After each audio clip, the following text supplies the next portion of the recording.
नमस्कार दोस्तों, good afternoon दोस्तों, जय श्री कृष्णा। आप सभी का स्वागत है दोस्तों आपके अपने चैनल पर। दोस्तों मैं डॉक्टर मुकेश पंचोली आप सभी का स्वागत करता हूँ। मेरे प्यारे साथियों, एक बार आ जाइए सारे विद्यार्थी, अब मेरे को कमेंट करके जवाब दीजिए कि आप सभी को मेरी लाइव क्लास दिख रही है या नहीं दिख रही है। दोस्तों एक बार कमेंट करके जवाब दीजिए, मैं एक बार कमेंट ऑन कर लेता हूँ। मेरे प्यारे साथियों सभी लोग एक बार बताइए दोस्तों, क्योंकि आज का सेशन बड़ा ही प्यारा, बड़ा ही लाजवाब होने वाला है दोस्तों, जिसमें आपको मैं बजट के तत्वों के बारे में बात करूंगा कि बजट के कौन कौन से तत्व, तो उन सब के बारे में आज की कक्षा में बात करने वाला हूँ। ओके, तो जल्दी से दोस्तों लाइव आ जाइए दोस्तों, सारे विद्यार्थी एक बार जुड़ जाइए मित्रों। ओके, एक मिनट आ जाइए मेरे पैसे, एक बार सभी लोग जुड़ जाइए। Okay, good morning, good afternoon दोस्तों, जय श्री कृष्णा। कल अपनी एक क्लास हो चुकी थी बजट को लेकर दोस्तों, आज अपनी ये दूसरी क्लास है। कल अपनी एक क्लास बजट को लेकर हो चुकी थी, मेरे पास एक क्लास अपनी कल हो चुकी थी, जिसमें कल आपको मैंने दो बातें समझाई थी। कौन कौन सी बातें? एक तो बताया था बजट का परिचय और एक बताया था भारत में बजट प्रणाली को लेकर बात। ओके, भारत की जो बजट प्रणाली उसको लेकर आपके सामने बात की थी। ओके, ये दो बातें आप लोगों के सामने आ चुकी थी। Okay, Sita Mittal good afternoon, कैसे हो मित्रों आप लोग? आ जाओ, कमेंट में ऑन कर देता हूँ, एक बार कमेंट मैंने ऑन कर दिए। ओके, अब मेरे को कमेंट दिखने लगे, सब लोग कैसे हो?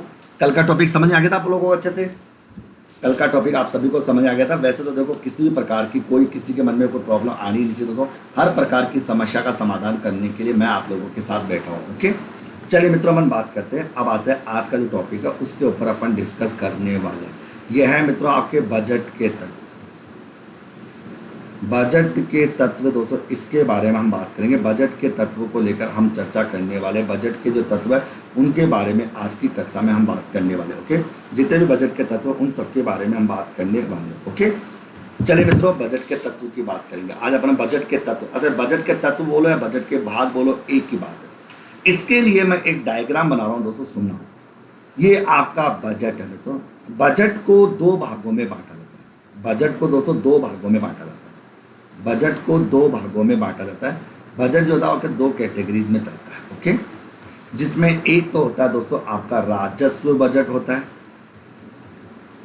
राजस्व बजट। ओके, और एक होता है आपका पूंजीगत बजट होता है। एक होता है आपका राजस्व बजट होता है और एक होता है अपना पूंजीगत बजट होता है। यानी बजट को दो भागों में बांटा गया, एक होता है आपका राजस्व बजट और एक होता है आपका पूंजीगत बजट। ओके, यानी बजट के दो भाग हो गए। ओके, अब लेकिन सुनिए तो अभी फिर आगे बात करें। राजस्व बजट के भी दो भाग होते हैं। राजस्व बजट को फिर दो भागों में बांटा जाता है। राजस्व बजट को दो भागों में बांटा जाता है। वो दो भाग कौन कौन से थे? एक होता है आपकी राजस्व आय, एक होती है आपकी राजस्व आय। ओके मित्रों के, और एक होती है आपकी राजस्व व्यय।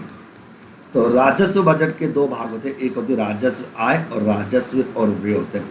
इसी प्रकार से पूंजीगत बजट के भी दो भाग होते हैं, क्योंकि बजट में आय और व्यय तो आता है मित्रों। बजट आय और व्यय का विवरण पत्र होता है मित्रों।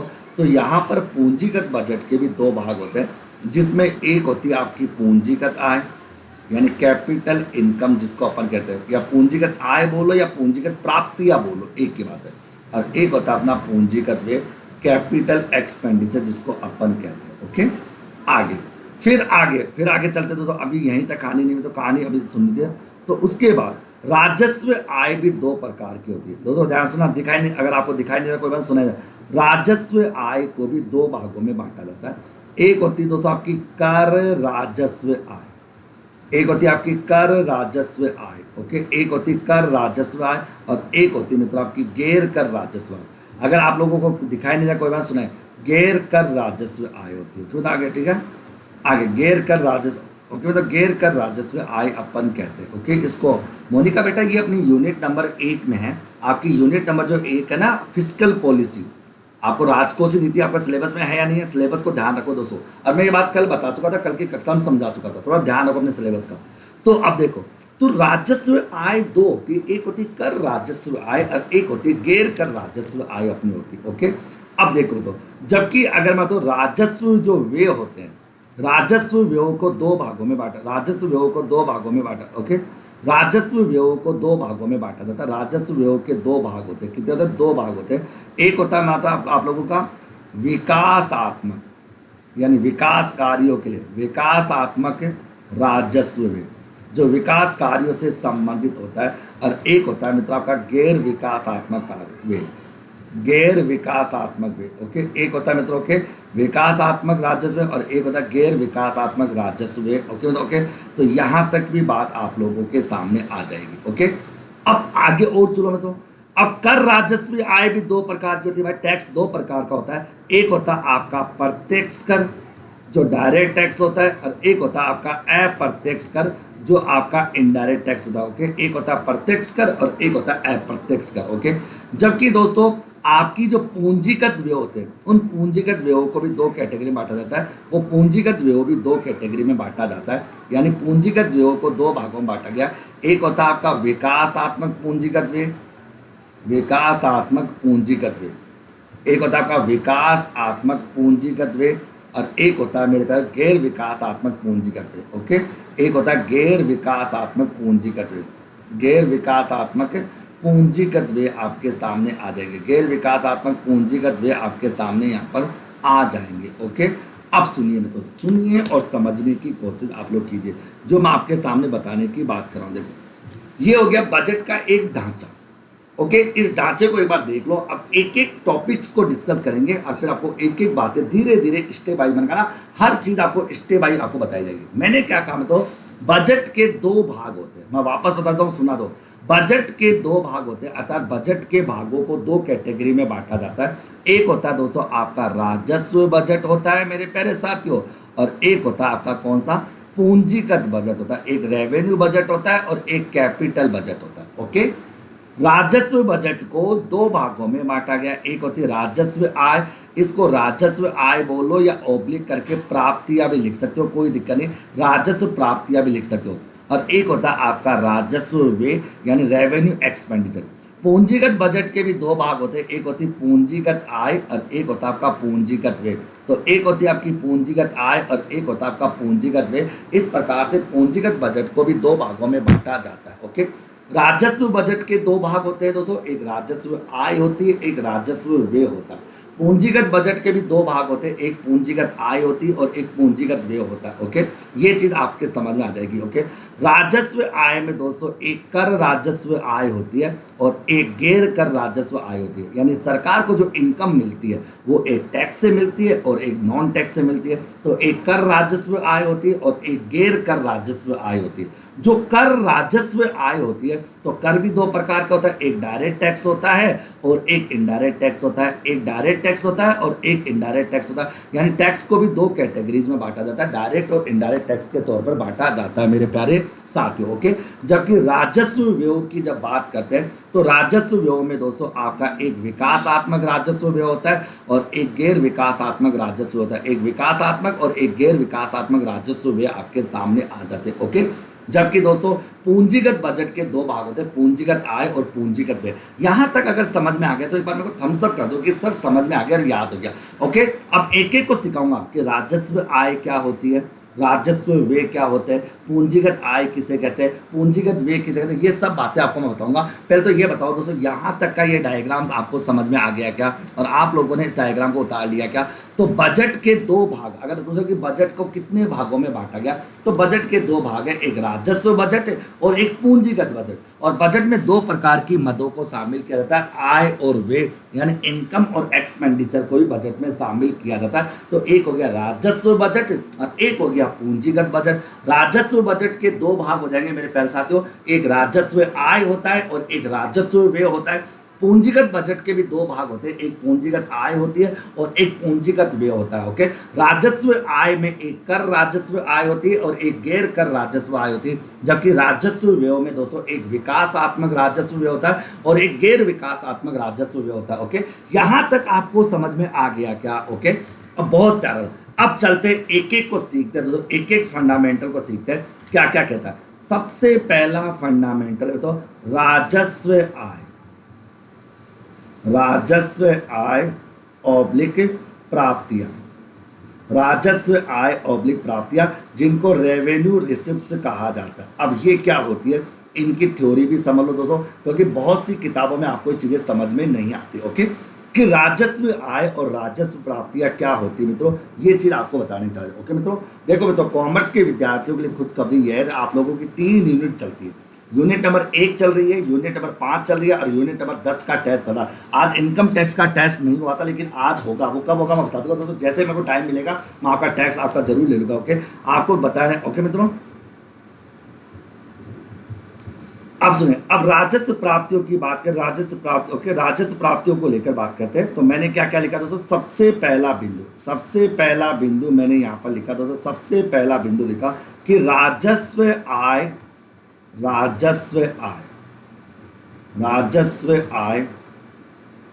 सरकार की, यानी गवर्नमेंट की, सरकार की वह आय होती है। राजस्व आय सरकार की वह आय होती है जिससे सरकार की संपत्तियों, यानी असेट्स, सरकार की संपत्तियों एवं दायित्वों पर, लायबिलिटीज पर, दायित्वों पर कोई प्रभाव नहीं पड़ता, कोई प्रभाव नहीं पड़ता है। ओके, मतलब किसी भी प्रकार का कोई प्रभाव नहीं पड़ता। तो राजस्व आय सरकार की उस आय को कहा जाता है, ये सरकार की वो इनकम कहलाती है दोस्तों, जिससे सरकार की संपत्तियों पर तथा सरकार के दायित्वों पर कोई प्रभाव नहीं पड़ता। ना तो सरकार की संपत्तियां कम होती है, ना सरकार की संपत्तियां ज्यादा होती है, ना सरकार के दायित्व कम होते हैं, ना सरकार के दायित्व बढ़ते हैं। मतलब राजस्व आय से सरकार की इनकम है, गवर्नमेंट की इनकम है, क्योंकि अपन फिस्कल पॉलिसी की बात करें मित्रों, तो राजस्व रेवेन्यू रिसिप्ट से जो होती है वो सरकार की वह इनकम होती है जिससे सरकार की संपत्तियों और दायित्वों पर कोई प्रभाव नहीं पड़ता। पहली बात। दूसरी बात देखिए, तो दूसरा इंपॉर्टेंट पॉइंट आपके सामने, दूसरा इंपॉर्टेंट पॉइंट है राजस्व आय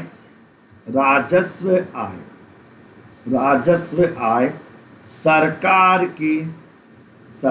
की एक नियमित आय होती है।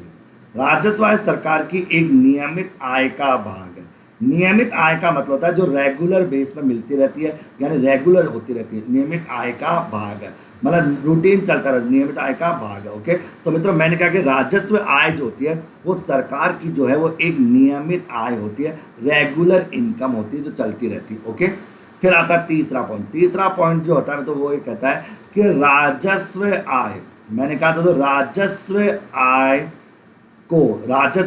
को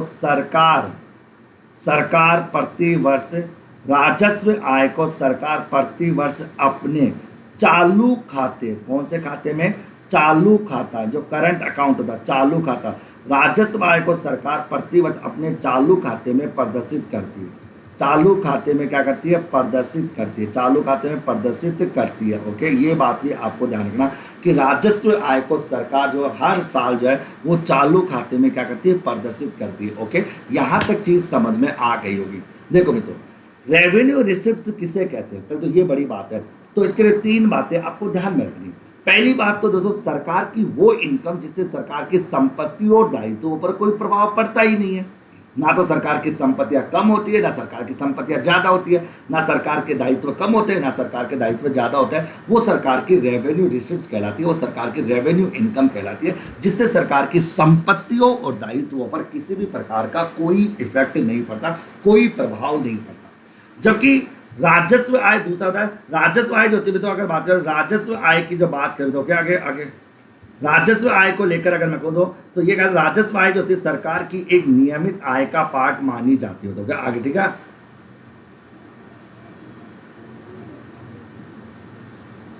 ओके, बता के तो ये बात भी आप लोगों को ध्यान में रखने की आवश्यकता है कि राजस्व आय सरकार की एक नियमित आय का भाग होती है। कौन सा होता है, नियमित आय का पार्ट मानी जाती है। तो ये नियमित आय का पार्ट मानी जाती है।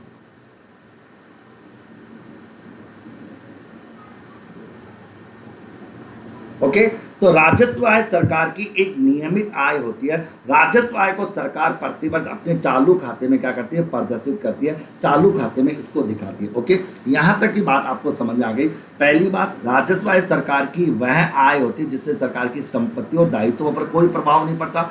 दूसरा पॉइंट, सरकार की नियमित आय होती है। और तीसरा में तो सरकार इसे हर साल अपने चालू खाते में क्या करती है, प्रदर्शित करती है। ओके, फिर आपका चौथा बिंदु लिख लो, वो भी लिख लीजिए। वो क्या होगा कि राजस्व राजस्व आय को दो भागों में, कितने भागों में, दो भागों में विभाजित किया गया है, दो भागों में विभाजित किया गया है। ओके, राजस्व आय को दो भागों में विभाजित किया गया है, यानी राजस्व आय है तो उसको कितने भागों, दो भागों में उसको बांटा गया है, तो कितने भागों में, दो भागों में विभाजित किया गया। ओके, तो राजस्व आय को दोस्तों दो भागों के अंतर्गत बांटा गया। ओके, वो दो भाग कौन कौन से, मतलब वो देख लीजिए, वो दो भाग कौन कौन से, जिसमें सबसे पहला भाग तो होता है मतलब आपका कर राजस्व आय, सबसे पहला होता है कर राजस्व आय। ओके, सबसे पहला कर राजस्व आय होता है, और दूसरा जो होता है तो वो गैर कर राजस्व आय होता है। कौन सा होता है, गैर कर राजस्व आय होती है। ओके, गैर कर राजस्व आय होती है।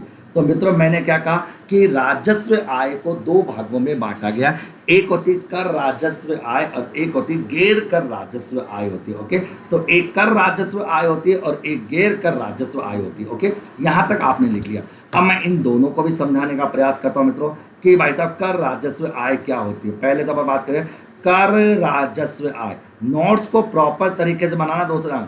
कर राजस्व आय कि भाई साहब कर राजस्व आय क्या होती है, इसके बारे में हम बात करेंगे कि कर राजस्व आय किसे कहते हैं। तो यहाँ पर मैं कहूँगा दोस्तों कर राजस्व आय की अगर मैं ओके कर राजस्व आय की बात करूँ तो मैं ये कहूँगा कि मित्रों कि कर राजस्व आय, कर राजस्व आय सरकार की, सरकार को, कर राजस्व आय सरकार को दो प्रकार से प्राप्त होती है, दो प्रकार से प्राप्त होती है, दो प्रकार से प्राप्त होती है मित्रों। एक तो ये धारणा कि कर राजस्व आय जो है वो सरकार को दोस्तों दो प्रकार से क्या होती है, तो प्राप्त होती है। ये दो प्रकार से सरकार को मिलती है कर राजस्व आय। ओके, तो कर राजस्व आय सरकार को दो प्रकार से प्राप्त होती है। कौन कौन सा, सबसे एक होती है प्रत्यक्ष कर के रूप में, जो आपका डायरेक्ट टैक्स है जैसे इनकम टैक्स, प्रत्यक्ष कर के रूप में। ओके, एक तो डायरेक्ट टैक्स के रूप में प्राप्त होती है और एक होती है दोस्तों अप्रत्यक्ष रूप के रूप में प्राप्त होती है, अप्रत्यक्ष कर के रूप में प्राप्त होती है। ओके, ये भी धारणा। तो मैंने कहा मेरे प्यारे साथियों कि जो अपनी कर राजस्व आय होती है वो दो प्रकार से होती है, एक डायरेक्ट टैक्स के रूप में होती है और एक इनडायरेक्ट टैक्स के रूप में होती है।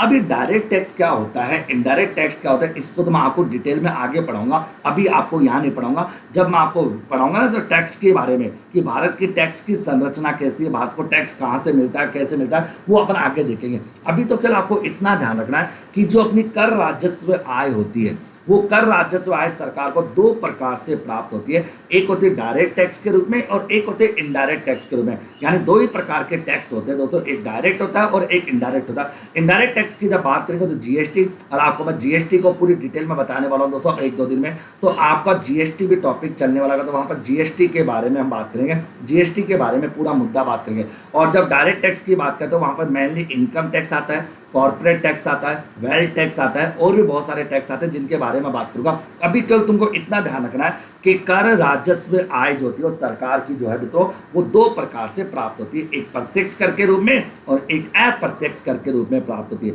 यहाँ तक की बात अगर आपको समझ में आ गई तो ओके, तुमको तो ओके बोलते जाया करो, जिससे मैं समझूंगा कि हाँ मेरे बच्चों को समझ में आ रहा है, और नोट्स भी बनाते रहो और इनको याद भी करते रहो। ओके, सेकेंड होती है तो गैर कर राजस्व आय। ओके, गैर कर राजस्व प्राप्तियां। अब सेकंड गैर कर राजस्व प्राप्तियां, गैर कर राजस्व प्राप्तियां।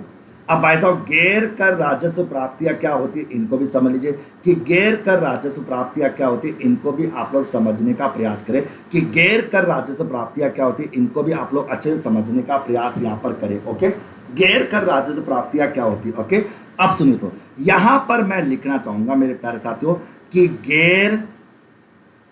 गैर कर राजस्व प्राप्त, गैर कर राजस्व आय, गैर कर राजस्व आय, गैर कर राजस्व आय में, गैर कर राजस्व आय में सरकार की निम्नलिखित आयों को, निम्नलिखित आयों को, गैर कर राजस्व सरकार की निम्नलिखित आयों को सम्मिलित किया जाता है, निम्नलिखित आयों को सम्मिलित किया जाता है, सम्मिलित किया जाता है। ओके, ये बात सम्मिलित किया जाता है। ओके, तो मैंने कहा कि ओके गैर कर राजस्व मतलब गैर कर का मतलब होता है जो टैक्स के अलावा। तो दोस्तों आपको बताओ दोस्तों, सरकार को टैक्स के अलावा भी बहुत सारी इनकम मिलती है। अब तुमको सर कहाँ कहाँ से मिलती है, वैसे तो तुमको पता है दोस्तों, देखो कहाँ कहाँ से मिलती है।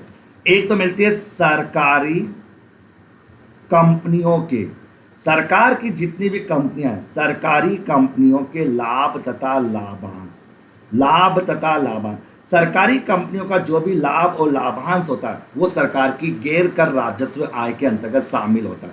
सेकंड होता है तो सरकार द्वारा, किसके द्वारा, तो सरकार द्वारा दिए गए, सरकार द्वारा दिए गए ऋणों पर ब्याज, ऋणों पर ब्याज। अब दोस्तों एक बहुत मजेदार बात बताऊंगा आपको, सरकार द्वारा दिए गए ऋणों पर ब्याज, ओके। और उसके बाद होता है मित्रों सरकार को प्राप्त फीस, अगर सरकार को कोई फीस मिलती है, जुर्माना मिलता है, चालान सरकार का होता है मित्रों, चालान आदि, ये जो सरकार की जो इनकम होती है ये सरकार की गैर कर राजस्व आय के अंतर्गत शामिल की जाती है। मैंने कहा मेरे प्यारे साथियों कि गैर कर राजस्व आय में सरकार की दोस्तों निम्नलिखित आयों को सम्मिलित किया जाता है। पहला, सरकारी कंपनियों के लाभ तथा जो लाभांश होते हैं, सरकारी कंपनियों के लाभ तथा जो लाभांश होते हैं मित्रों वो सरकार की गैर कर राजस्व आय होती है।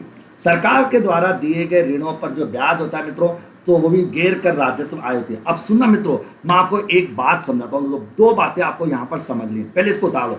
मैंने क्या कहा कि गैर कर राजस्व आय में सरकार की दोस्तों निम्नलिखित इनकम को शामिल किया जाता है जो सरकार को टैक्स के अलावा प्राप्त होती है। पहली, सरकारी कंपनियों के लाभ तथा लाभांश, अगर सरकार की कोई भी कंपनी है उसका कोई लाभ है या लाभांश है वो सरकार की गैर कर राजस्व आय होती है। सरकार को दिए गए ऋणों पर ब्याज, सरकार के द्वारा जो भी लोन दिया जाता है उस लोन के बदले में जो ब्याज प्राप्त होता है वो भी सरकार की गैर कर राजस्व आय होती है। और सरकार को प्राप्त होने वाली फीस और जुर्माना, सरकार को जो भी फीस या जुर्माना प्राप्त होता है या जो चालान प्राप्त होता है वो सरकार की गैर कर राजस्व आय होती है। यहाँ तक बात आपको समझ में आ गई तो मैं आगे की ओर बढ़ता हूँ, ओके। अब देखो तो बहुत ही प्यारी बात सुनो, तो आपको दोस्तों ये एक बड़ा कंफ्यूज पॉइंट है कि जो ऋण होता है, ऋण जो होता है, ऋण, ये ऋण दोस्तों क्या होता है कि अगर आपने ऋण लिया है, सरकार ने अगर लोन लिया है तो सरकार की दोस्तों पूंजीगत प्राप्ति होगी। ये सरकार की क्या होगी, पूंजीगत प्राप्ति होगी। सुना मित्रों, पूंजीगत प्राप्ति होगी, ओके। और अगर सरकार ने लोन दिया है या लोन की रिवसूली मतलब लोन का पुनर्भुगतान किया है, लोन का पेमेंट अगर सरकार ने कर दिया है वापस तो सरकार की क्या होगी, तो पूंजीगत, ये सरकार का पूंजीगत व्यय होगा। इसको सरकार का अपन क्या कहेंगे, पूंजीगत व्यय अपन कहेंगे। ये सरकार का क्या कहलाएगा, पूंजीगत व्यय कहलाएगा। इसको मैं सरकार का क्या कहूँगा, पूंजीगत व्यय कहूँगा। लोन की अगर बात करूँ सच मैं कॉल बैक करूँगा ना, बस मैं पक्का भी कर रहा हूँ, मैं आपको आधे घंटे कॉल करूँ।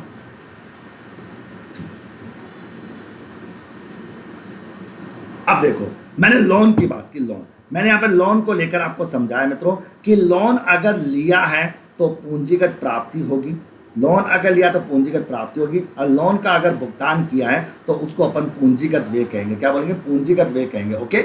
अब सुनिए, लेकिन इस लोन पर जो ब्याज होता है, इस लोन पर जो ब्याज होता है वो राजस्व का पार्ट होता है, रेवेन्यू का पार्ट होता है, वो रेवेन्यू का पार्ट होता है, अर्थात उसको राजस्व का प्राप्त मानते हैं। अब तुमको कैसे, तो वैसा देखो कैसे, अगर ब्याज अगर दिया है, मतलब ब्याज का पेमेंट किया है तो वो आपका राजस्व व्यय माना जाएगा, वो राजस्व व्यय माना जाएगा। और अगर ब्याज आपने लिया है तो सरकार का क्या मानेगा, राजस्व आय मानी जाएगी और सरकार की राजस्व प्राप्ति मानी जाएगी। यहाँ से एग्जाम में कई बार प्रश्न पूछा गया, बच्चे कंफ्यूज भी हो गए मित्रों के। तो मेरे प्यारे साथियों, मैंने क्या समझा आप लोगों को कि जो लोन होता है, लोन जो ऋण होता है मित्रों, अगर लोन आपने लिया है तब तो वो आपकी पूंजीगत प्राप्ति होगी, ओके। और अगर लोन का अगर आपने भुगतान किया है तो वो पूंजीगत व्यय माना जाएगा, उसे अपन पूंजीगत व्यय कहेंगे, ओके। लेकिन जो ब्याज होता है आपका ब्याज, अगर ब्याज जो था वो रेवेन्यू का पार्ट है, अगर दोस्तों आपने ब्याज का भुगतान किया है तब तो वो आपका राजस्व व्यय होगा। और यदि आपने ब्याज लिया है तो पूंजीगत प्राप्ति होगी। जैसे सपोज करो आपने किसी को लोन दिया, सरकार ने अगर किसी को लोन दिया तो वो सरकार की पूंजीगत व्यय हो गया। ओके। लेकिन उस लोन के बदले में सरकार को जो ब्याज मिल रहा है वो सरकार की रेवेन्यू रिसिप्ट्स होगी। तो मेरी बात को समझना, लोन जो होता है वो कैपिटल नेचर का होता है और उस लोन का जो ब्याज होता है वो सरकार की रेवेन्यू नेचर का पार्ट माना जाता है। ये प्रश्न 2-3 बार एग्जाम में पूछा गया और कई बार डिटेल में पूछा गया, बच्चे इसको लेकर बड़ा कंफ्यूज होता है। तो आपको कंफ्यूज होने की आवश्यकता नहीं है। तो लोन जो है वो कैपिटल नेचर का है और उस लोन के ऊपर जो ब्याज होता है वो रेवेन्यू नेचर का होता है। मेरे लाड लोग बताओ मित्रों, ये मेरे द्वारा बताई गई बात आपको समझ में आई या नहीं है? यस या नो? देखो आप लोग होच पोच मत हो ना मित्रों, टॉपिक बहुत बड़ा है लेकिन बहुत शानदार टॉपिक है और इसको जब आप सिस्टमेटिकल पढ़ोगे तो ही मजा आएगा, क्योंकि अपन फिस्कल पॉलिसी का भाग नंबर 3 पढ़ रहे हैं। ये भाग पिक्चर का भाग नंबर 3 है। अब तुमको से भाग नंबर 3 कैसे है? तो भाई भाग नंबर 1 क्या था? बजट का परिचय।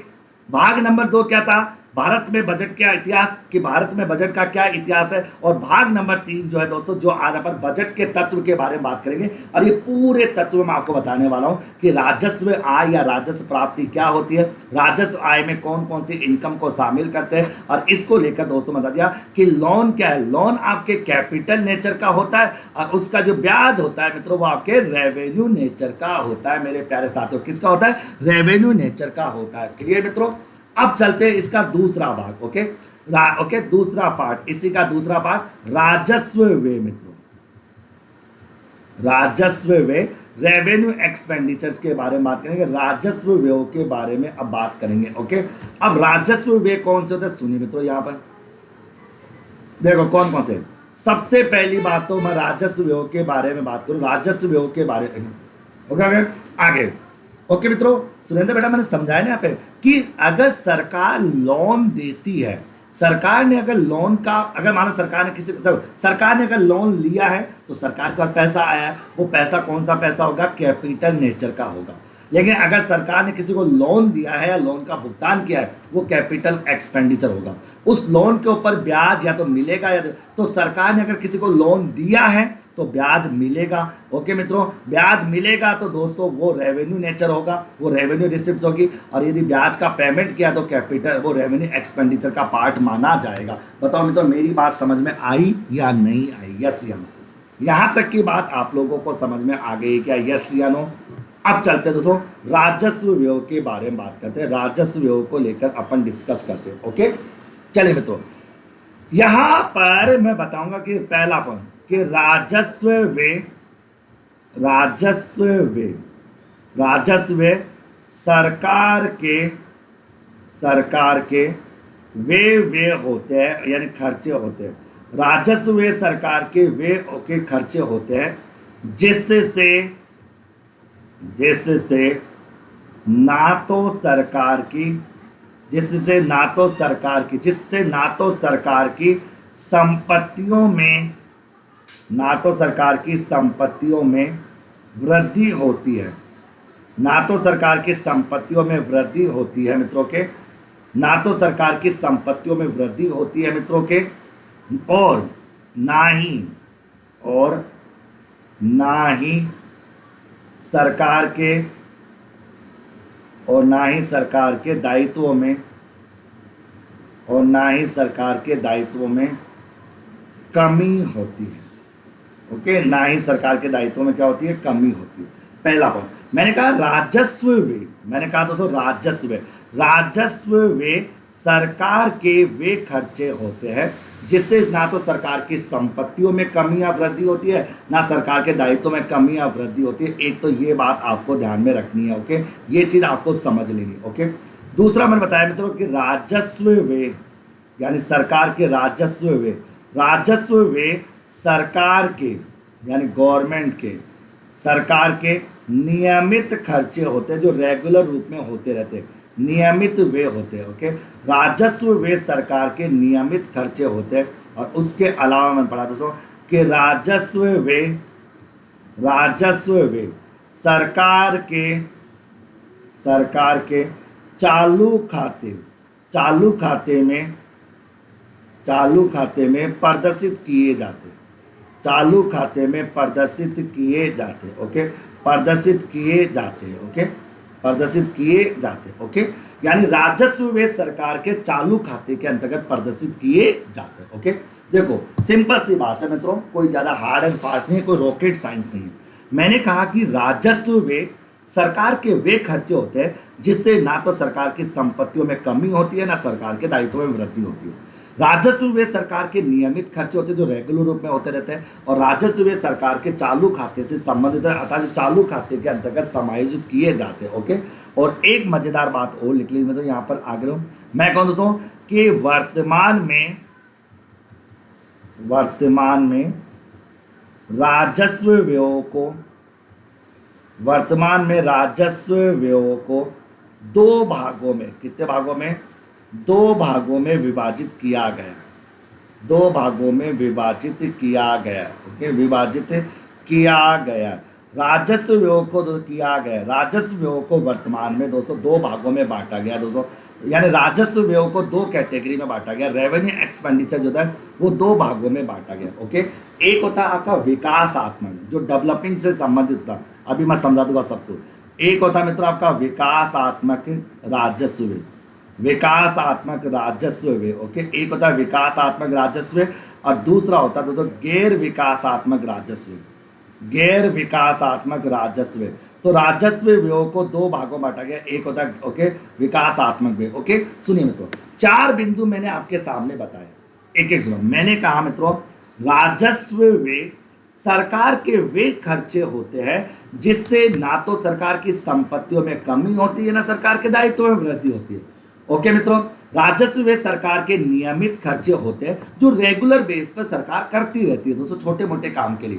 राजस्व व्ययों को सरकार जो है मित्रों वो कौन से खाते में प्रदर्शित करती है, वो चालू खाते के अंतर्गत प्रदर्शित करती है, और ये सरकार की कौन सी नियमित आय होती है। तो ये सरकार की नियमित आय होती है, सरकार इसे चालू खाते में प्रदर्शित करती है। इससे सरकार की संपत्तियों में ना तो वृद्धि होती है ना सरकार के दायित्व में कमी या कुछ होती है, कुछ भी नहीं होता। और राजस्व व्ययों को दो कैटेगरी में बांट दिया जाता है मित्रों के, जिसके अंतर्गत दोस्तों एक विकासात्मक होता है और एक गैर विकासात्मक के अंतर्गत शामिल किया जाता है। मित्रों ये बात भी आप लोगों को समझने की आवश्यकता यहाँ पर होनी चाहिए मित्रों के। आगे अब देखो, मैं आपको यहाँ पर एक नोट करके जरूर एक बात लिखूंगा, फिर आपको सारी बातें और समझा ली जाएगी। ओके मित्रों, आगे देखो मित्रों, मैं पहले तो एक नोट करके, अच्छा तो नोट तो बाद में पहले अपन लिख लेते हैं कि वर्तमान में, एक ऐसे लिखो, नीचे लिखो एक लाइन छोड़ के लिखना, वर्तमान में राजस्व व्ययों में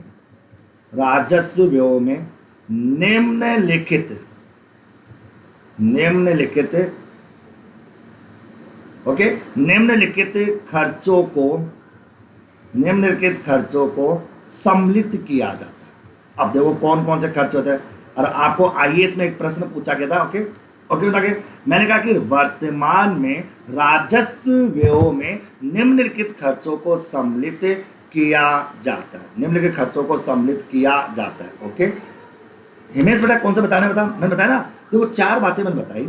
एक तो राजस्व व्यय सरकार का खर्चा है, इससे सरकार की संपत्ति और दायित्व पर कोई प्रभाव नहीं पड़ता, ना संपत्ति कम होती है ना दायित्व। जैसे मालूम है एक बात को, सरकार ने अगर सड़क निर्माण के लिए पैसा खर्च किया, ये सरकार का पूंजीगत खर्चा है, क्योंकि सड़क सरकार की संपत्ति है, उससे सरकार की संपत्ति क्या हो रही है, बढ़ रही है।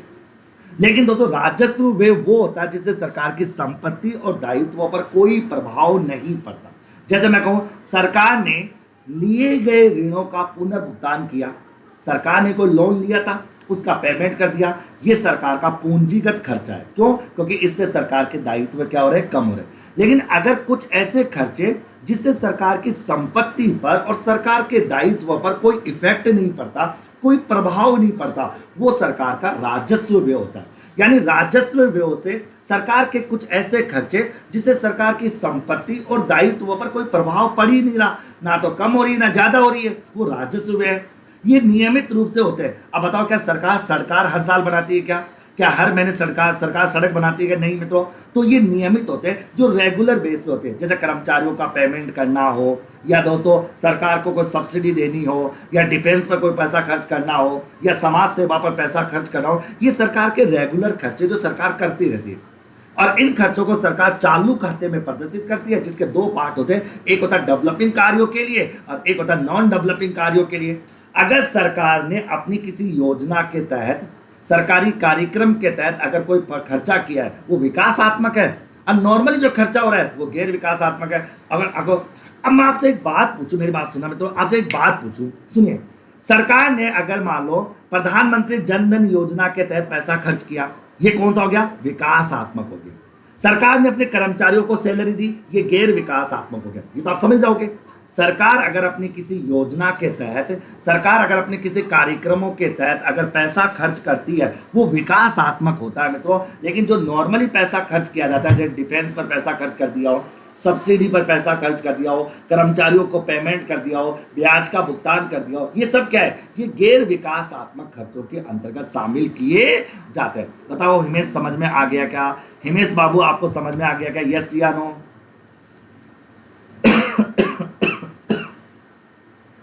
समझ आ गया आपको अच्छे से? मस्त रहो दोस्तों। आप लोगों को इकोनॉमिक्स है ना, टिप्स पर आपको याद करा दूंगा। आपके इन 15 दिनों में दोस्तों आपको अर्थशास्त्री में बना के रहूंगा दोस्तों। आपको इकोनॉमिक्स का ज्ञाता बना दूंगा, ये मेरा वादा दोस्तों। तुम लोग, क्योंकि जो तुमने 500 रुपए का जो कोर्स ले रखा दोस्तों, उसकी पाई पाई आपको वसूल करके दूंगा, पाई पाई दोस्तों। मस्त रहो दोस्तों, क्योंकि दोस्तों जीवन में मैंने हमेशा विद्यार्थियों के साथ कभी भी अहित नहीं किया और विद्यार्थियों के साथ कभी भी अहित नहीं करूंगा मित्रों, ये जाएगा। ओके, और इस क्लास को मैं यूट्यूब पर भी अपलोड कर दूंगा, टेंशन मत लेना। ओके, आगे क्योंकि अब देखो तुमको एक्स्ट्रा बेनिफिट आपको मिलता रहेगा टेस्ट सीरीज के माध्यम से। अब चलते हैं। अब मैं तुमसे पूछूं कि वर्तमान में राजस्व व्यय में कौन कौन से खर्चों को शामिल किया जाता है? चलो लिखते जाओ।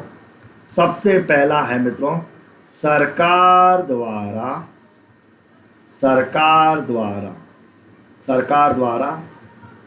लिए गए ऋणों, सरकार द्वारा लिए गए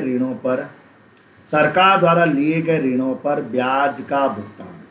सरकार द्वारा लिए गए ऋणों पर किसका भुगतान? मतलब ब्याज का भुगतान। ओके, सरकार द्वारा लिए गए ऋणों पर ब्याज का भुगतान, एक तो ये धारणा। ओके, सेकंड पॉइंट, सेकंड आता है तो सरकारी कर्मचारियों को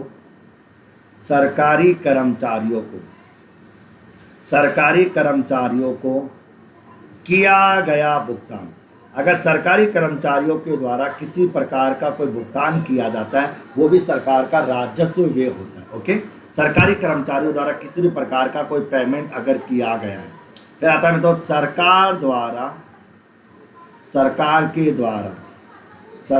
के द्वारा दी गई सब्सिडी, सरकार के द्वारा दी गई सब्सिडी। ओके, सरकार के द्वारा दी गई सब्सिडी। ओके, उसका आएगा तो रक्षा पर यानी डिफेंस पर किए गए खर्चे, रक्षा पर किए गए खर्चे, डिफेंस पर किए गए खर्चे। उसके बाद आएगा मतलब सामाजिक सेवाओं पर किया गया खर्च। ओके, सामाजिक सेवाओं पर किया गया खर्च, ये सरकार के सारे राजस्व व्यय है, और वो भी गैर विकासात्मक, क्योंकि ये विकास कार्यों के लिए नॉर्मली पैसा खर्च किया जाता है। ये सरकार के सारे राजस्व खर्चे कहलाते हैं। मेरी बात को वापस सुनना मित्रों, मैंने क्या समझाया दोस्तों?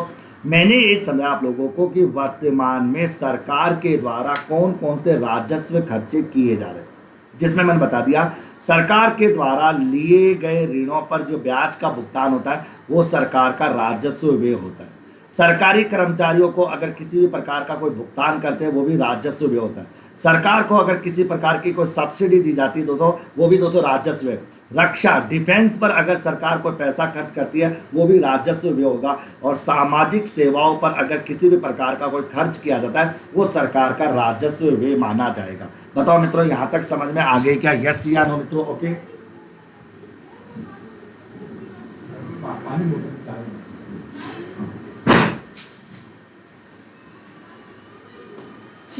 ठीक है मित्रों। अब देखें, अब आपके सामने एक पॉइंट है जो मैं आपके सामने, एक राजस्व घाटा। यह है आपका राजस्व घाटा, रेवेन्यू डेफिसिट। यह है आपका राजस्व घाटा, रेवेन्यू डेफिसिट, राजस्व घाटा। ओके, अब भाई साहब राजस्व घाटा क्या होता है इसको सुनिए। तो राजस्व घाटा किसे कहते हैं? ओके, इसको समझने की कोशिश करते हैं। मैंने कहा मित्रों, जब सरकार के, अब देखो बहुत प्यारी बात हो, अब करंट का भी मुद्दा, जब सरकार के जब सरकार के राजस्व में, जब सरकार के राजस्व में सरकार की राजस्व आय की तुलना में, सरकार की राजस्व आय की तुलना में अधिक होते हैं, अधिक होते हैं, अधिक होते हैं। जब सरकार के राजस्व वे सरकार की राजस्व आय की तुलना में अधिक होते हैं तो उसे राजस्व घाटा कहा जाता है, तो उसे राजस्व घाटा कहा जाता है। ओके, मैंने क्या समझाया सुनिए मित्रों, अभी मजा आएगा दोस्तों आपको। मैंने कहा दोस्तों जब सरकार, देखो यहाँ पर क्या था कि यहाँ पर राजस्व घाटा जो होता है, ये रेवेन्यू डेफिसिट जिसको अपन कहते हैं, तो मैंने कहा कि जब सरकार के राजस्व व्यय अगर ज़्यादा है सरकार की राजस्व आय की तुलना में, तो उसे राजस्व घाटा कहा जाता है, रेवेन्यू डेफिसिट कहा जाता है। ओके, इसको मैं ऐसे भी कह सकता हूँ, देखो मेरे को ऐसे तो लिख सकता हूँ कि राजस्व घाटा, जो राजस्व घाटा होता है मेरे प्यारे साथियों, मैं इसको ऐसे भी लिख सकता हूँ मित्रों कि विकासात्मक राजस्व व्यय, विकासात्मक राजस्व व्यय प्लस गैर विकासात्मक राजस्व व्यय, प्लस गैर विकासात्मक राजस्व व्यय, विकासात्मक राजस्व व्यय या दोस्तों प्लस गैर विकासात्मक राजस्व व्यय, इन दोनों का टोटल तो आपका राजस्व कहलाता है तो इसमें से माइनस करेंगे मेरे प्यारे साथियों कर राजस्व आय, कर राजस्व आय। ओके, और इसमें अपन प्लस करेंगे दोस्तों किसको, गैर कर राजस्व आय को, गैर कर राजस्व आय को, गैर कर राजस्व आय को क्या कर देंगे दोस्तों माइनस कर देंगे। ओके, तो इस प्रकार से वो राजस्व घाटा अपना कहलाता है। मेरी बात को बताओ समझ में आया नहीं आप लोगों को? मैंने क्या कहा दोस्तों कि जब सरकार के जो राजस्व व्यय है वो सरकार की अगर राजस्व आय की तुलना में अधिक होते हैं तो उसे कहा जाता है राजस्व घाटा। घाटा कब होता है? जब इनकम कम और खर्चे ज़्यादा हो। भाई इनकम कम और खर्चे ज़्यादा होते हैं तो घाटा होता है। और राजस्व घाटे का मतलब होता है कि जब सरकार का जो राजस्व व्यय होता है वो अगर सरकार के दोस्तों राजस्व आय की तुलना में अधिक होता है मित्रों, उसे सरकार का कौन सा घाटा कहा जाता है? वो सरकार का राजस्व घाटा कहलाता है। उसे सरकार का कौन सा घाटा कहा जाएगा? वो सरकार का राजस्व घाटा अपना यहाँ पर कहलाएगा। ओके, उसे सरकार का दोस्तों कौन सा घाटा कहेंगे? राजस्व घाटा अपन वहाँ पर कहने वाले हैं मेरे प्यारे साथियों। ओके, अब सुनिए मित्रों, यहाँ पर मैं नोट करके बता दूं आप लोगों को। एक तो नोट नंबर 1 और फिर उसके बाद करंट के डेटा बता। नोट नंबर 1 में तो कि राजस्व घाटा सरकार के चालू खाते का यानी करंट अकाउंट का, राजस्व घाटा सरकार के चालू खाते का भाग होता है। चालू खाते का क्या होता है? तो भाग होता है। राजस्व घाटा सरकार के चालू खाते का भाग होता है। ओके, अब आ जाओ मेरे प्यारे साथियों बजट के अनुसार। ओके, देखो मित्रों पहले यहां तक देखो, मैंने कहा कि जब सरकार के राजस्व व्यय सरकार की राजस्व आय की तुलना में अधिक होते हैं तो उसे रेवेन्यू डेफिसिट कहा जाता है। यानी सरकार के राजस्व व्यय अगर ज्यादा है, सरकार के राजस्व व्यय ज़्यादा है और सरकार की राजस्व आय कम है तो वो सरकार का राजस्व घाटा कहलाता है। ओके ओके मित्रों, कोई बात नहीं दोस्तों, आपके नेटवर्क की प्रॉब्लम की कोई दिक्कत नहीं। अब चलते हैं दोस्तों आगे की ओर। अब मैं यहाँ पर समझाता हूँ दोस्तों, नोट डाल के एक बार, नोट डाल के मैं आपको एक बहुत ही प्यारी बात बताने वाला हूँ दोस्तों। देखो कैसे राजस्व घाटे से संबंधित, राजस्व घाटे के नवीन आंकड़े, राजस्व घाटे के नवीन आंकड़े कि आपको राजस्व घाटे के नवीन आंकड़े, राजस्व घाटे के नवीन आंकड़े। ओके, कि सरकार के राजस्व घाटे के संबंध में कौन कौन से नवीन आंकड़े हैं, यानी इकोनॉमिक सर्वे के आधार पर इसके नवीन आंकड़े कौन कौन से, उनके बारे में बात करेंगे दोस्तों इस कक्षा के माध्यम से। ओके, तो मैं बता रहा हूँ दोस्तों राजस्व घाटे के नवीन आंकड़े। मेरे प्यारे साथियों, राजस्व घाटे के नवीन आंकड़ों में कौन कौन से अंग। ओके, अब सुनिए, यहाँ पर आपको ये तो पता है मित्रों, एक तो आपका बजट जो होता है वो 3 वर्षों को लेकर चलता है। ये 2019-20 है मित्रों, ये 2000 आपका 20-21 है, और ये आपका 2021-22 है। ओके, ये 2021-22 है। क्लियर? अब मैं आपको कुछ बातें बताता हूं सरकार की। देखो यहां पर लिखूंगा राजस्व प्राप्तियां, कि सरकार को राजस्व प्राप्तियां कितनी कितनी हुई, और यहां लिखूंगा राजस्व व्यय, सरकार के खर्चे कितने कितने हुए, क्योंकि आंकड़े भी आपको एग्जाम में याद करके जाने पड़ेंगे। ओके मित्रों, ज्यादा नहीं तो बहुत कुछ बताओ। देखो अगर मैं 2000, अच्छा दोस्तों ये होता है आपका वास्तविक, ये होता है आपका संशोधित, और ये होता है आपका अनुमानित। ये तो आप जानते हो मित्रों, ये होता है आपका अनुमानित। ओके, ये तो आपको पता ही है। अब सुनिए, अगर मैं आपको यहां पर कहूं और आपको यहां पर समझा, तो सरकार को यहां पर राजस्व प्राप्ति आपकी आ गई 16,84,059 करोड़ रुपए। ओके, ये तो हो गया आपका दोस्तों कौन सा 19-20 की बात करें। ओके, जबकि दोस्तों राजस्व व्यय की अगर मैं बात करूं, राजस्व व्यय की अगर मैं यहाँ पर बात करूं कि सरकार के राजस्व व्यय की जब बात आती है, तो राजस्व व्यय में दोस्तों कौन कौन सी बात करें, तो ये आ जाएगी दोस्तों 23,50,604 ओके करोड़ रुपए। अब बताओ मित्रों, आपसे पूछ लिया जाए कि राजस्व घाटा कितना हुआ, तो राजस्व घाटा कितना हुआ, तो आप लोग जब इसमें से माइनस करोगे मित्रों, तो आपका आ जाएगा मेरे प्यारे साथियों 6,66,545 करोड़ रुपए आ जाएगा, और ब्रैकेट में लिखूंगा 3.3% का घाटा। ये वास्तविक घाटा रहा था 2019-20 में।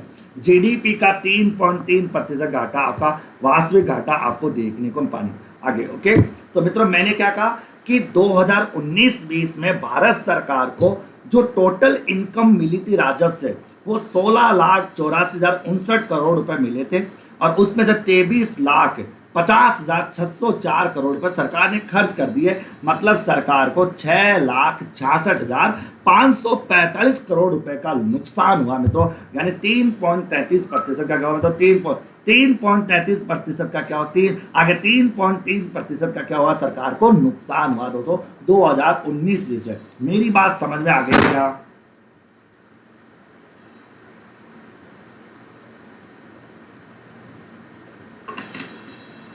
अगर आप लोग सारी बातें एग्जाम में याद करके नहीं जा पाते हो कोई बात नहीं, बस ये बात याद करना कि जीडीपी का कितना प्रतिशत दोस्तों राजस्व घाटा हुआ, 3.33% 19-20 में। ओके, अरे ओके ना, मजा आ रहा है दोस्तों?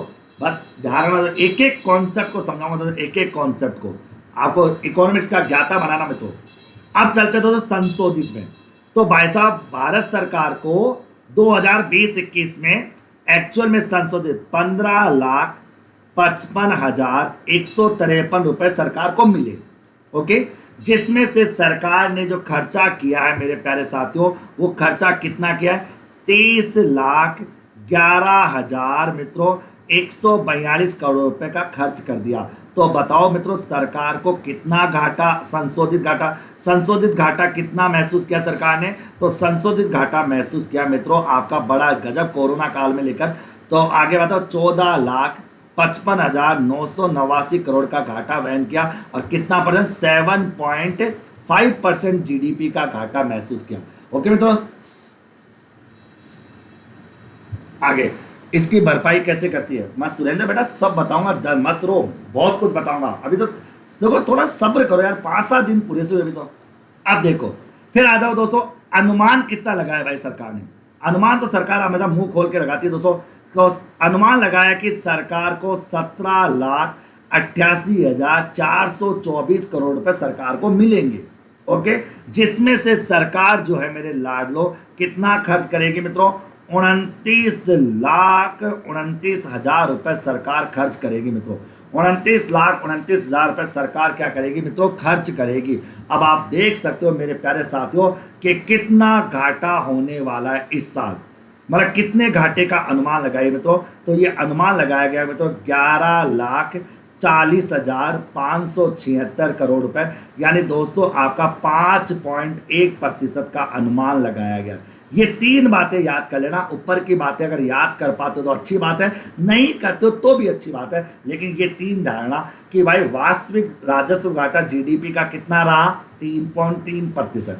संशोधित राजस्व घाटा कितना रहा जीडीपी का, 7.5%। और अनुमानित घाटा कितना रखा गया, 5.1% जीडीपी का तय किया गया। बताइए मेरे प्यारे साथियों, राजस्व घाटा आप लोगों को समझ में आया या नहीं आया?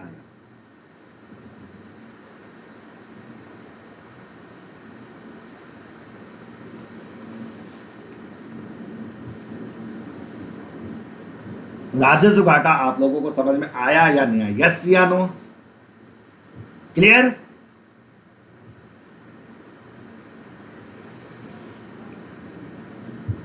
बजट का एक भाग कंप्लीट हो गया दोस्तों। कौन सा? देखो ये भाग पूरा हो गया, राजस्व बजट पूरा हो गया। अब आ जाओ मित्रों अपने पूंजीगत बजट की ओर। अब आ जाओ मित्रों, हेडिंग डालो पूंजीगत आय। पूंजीगत आय ऑब्लिक प्राप्तियां। पूंजीगत आय ऑब्लिक प्राप्तियां। आपको बजट भी पढ़ाऊंगा दोस्तों पूरा। तो पूंजीगत आय ऑब्लिक आपकी दो, ओके। अब पूंजीगत आय और प्राप्तियों की बात करते हैं। अब ये क्या क्या होती है बेटा? शंकर यार मैं दो दो तीन तीन बार बता देता हूँ यार, ऐसे बार बार ऐसे मत करो यार, समझो बात यार।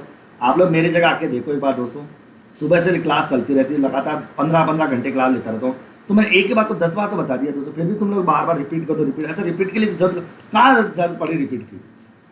रिपीट की जरूरत तो तब पड़ती है दोस्तों जब आप या तो ध्यान नहीं दे रहे हो, या तुम घर गृहस्थी में कोई दूसरा काम कर रहे हो। मतलब अब मैं तुमको देख तो सकता नहीं तुम घर में क्या कर रहे हो, पता लगा तुम गाय भैंसों को चारा डाल रहे हो। अगर मैं बोलते सर दोबारा समझाओ, कई लड़के खाना बना रही होगी और मजे टाइम पास के लिए कि सर को परेशान भी कर देते, खाना भी बनाते रहते हैं और सर को बोलेंगे सर दोबारा बता दो। इस ऑनलाइन का बड़ा सिस्टम खराब है दोस्तों। क्या हुआ था कि हमारे बीच में एक लड़की थी, वो शाम को 7 बजे खाना बनाती थी, तो वो क्या करती बार बार सर दोबारा करो, फिर एक रोटी बना लेती थी, फिर लिख लेती थी सर दोबारा बताना।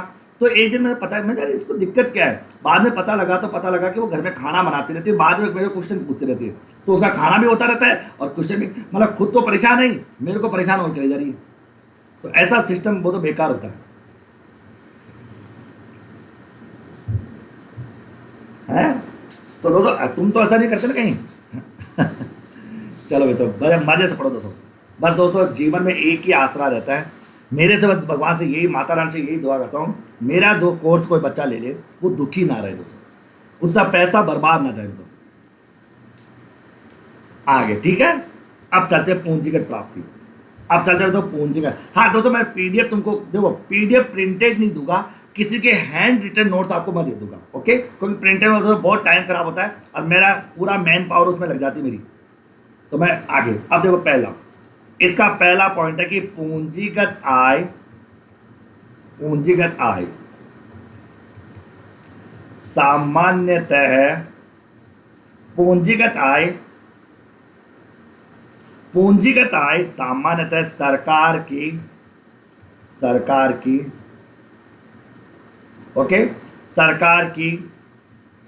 वह आय होती है। पूंजीगत आय सामान्य सरकार की वह आय होती है जिससे या तो सरकार के दायित्वों में, पूंजीगत आय सरकार की वह आय होती है जिससे या तो सरकार के दायित्वों में वृद्धि होती है, या तो सरकार के दायित्वों में वृद्धि होती है, या सरकार की संपत्तियों में, या सरकार की संपत्तियों के मूल्यों में कमी होती है। ये दो बातें आपको ध्यान में रखनी है, ओके। मैंने कहा कि पूंजीगत आय सरकार की वह आय होती है जिससे या तो सरकार के दायित्व बढ़ते हैं या सरकार की संपत्तियां कम होती हैं। जैसे सरकार ने सड़क निर्माण के लिए पैसा खर्च किया, सरकार ने बिल्डिंग बनाने पर पैसा खर्च किया, सरकार ने पुल बनाने के लिए पैसा खर्च किया। ये सरकार की क्या है, पूंजीगत क्या है, मतलब आय, ओके। सॉरी यहाँ पर मैंने क्या लिखा था दोस्तों, सरकार के दोस्तों संपत्ति हो, या तो देखो यहाँ पर सॉरी मैंने गलत बता दिया, सॉरी यहाँ सरकार के, अच्छा हाँ सरकार के संपत्तियों में कमी होती है, मैंने गलत कर दिया गलत सॉरी सरकार की इनकम की बात हो रही है ना, इनकम की। तो सरकार की पूंजीगत आय वो होती है दोस्तों जिससे सरकार के या तो दायित्व बढ़ते हैं या संपत्तियां कम होती। कैसे? सरकार ने विदेशों से लोन ले लिया, सरकार ने विदेशों से क्या ले लिया? लोन ले लिया, मतलब सरकार को पैसा मिल गया। सरकार को पैसा मिल गया तो कॉमन सेंस की बात है सरकार का दायित्व बढ़ गया। फिर एक होता है सरकार ने अपनी बिल्डिंग को बेच दिया, सरकार ने अपना कोई भवन बेच दिया, सरकार ने अपनी कोई कंपनी बेच दी, जिसको अपन विनिवेश बोलते हैं, डिसइन्वेस्टमेंट बोलते हैं, उससे भी सरकार की इनकम मिली है, उससे सरकार की संपत्ति क्या हो रही? कम हो रही है। मैं वापस समझाता हूं, देखो पूंजीगत आय सरकार की वो इनकम होती है जिससे या तो सरकार के दायित्व बढ़ते हैं या सरकार के संपत्तियों के मूल्य में क्या होती है? कमी होती है। ओके, अभी मैं आपको और समझा दूंगा। अगला होता है ये सरकार की क्या होती है? तो पूंजीगत आय, पूंजीगत आय सरकार की अनियमित आय होती है, मतलब रेगुलर नहीं होती, अनियमित आय होती है। पूंजीगत आय सरकार की अनियमित आय होती है। ओके, और एक पॉइंट और लिखा देता हूं मित्रों कि पूंजीगत आय को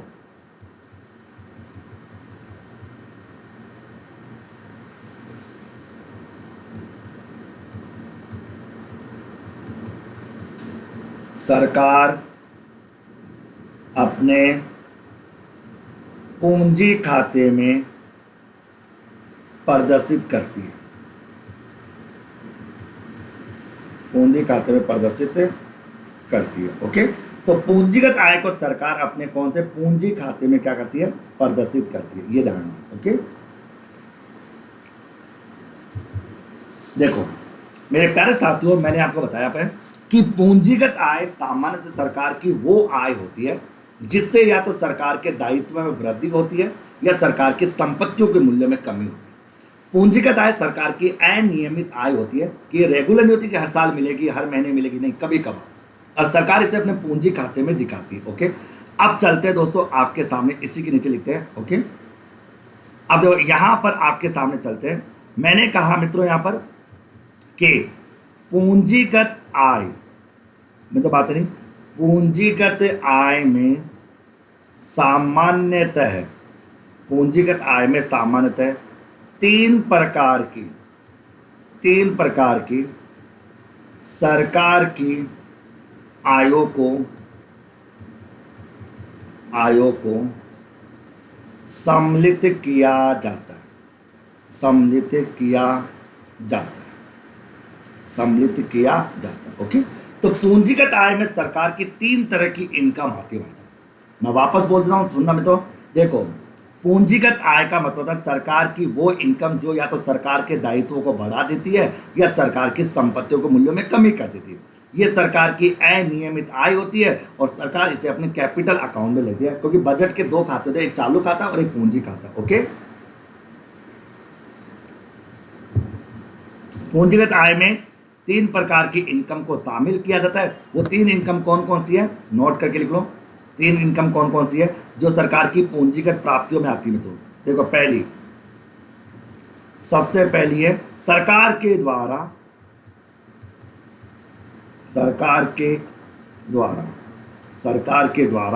लिए गए ऋण, सरकार के द्वारा लिए गए ऋण। ओके, सरकार ने अगर किसी भी प्रकार का कोई लोन लिया है, अर्थात विदेशी ऋण या विदेशी सहायता, वो सरकार की पूंजीगत प्राप्ति है।